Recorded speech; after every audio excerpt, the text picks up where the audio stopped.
Сәлем достар, бүгін сіздермен макарони ашығын дайындайтын боламыз.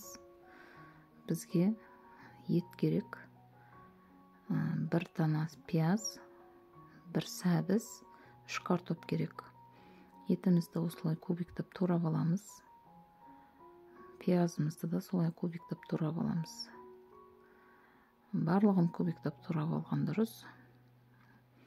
Енді үйдің адамына байланысты салмасын қалағанша көп мөлшерде салсаңыздар болады. Менің отбасыма осы жеткілікті.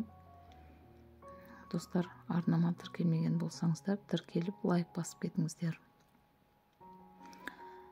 Осылай картопты да турап, салмасын бәрін турап дайындап алайық.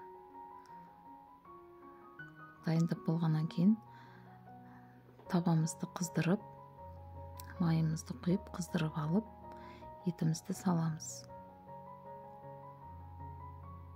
Етімізді 2-3 минутқа бұқтыртып аламыз, қуырып. Етіміз қуырылып қызған кезде шетінен пиязымызды саламыз.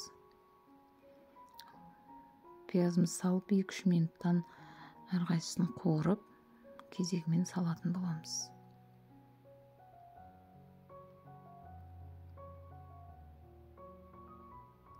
Мінекей достар, осылай сәбізді саламыз. Бұны да қуырыңыздар, 2-3 минут қуырып, картопымызды саламыз. Өздеріңіздің қалауынша дәмдеуіштерден салсаңыздар болады.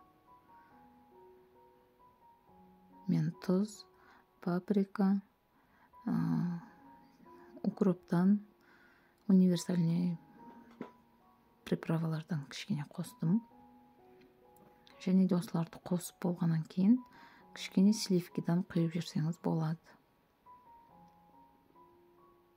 Сливкиді құйғаннан кейін үстіне бір кеседей су құйып, макарони ашығымызды қоятын боламыз.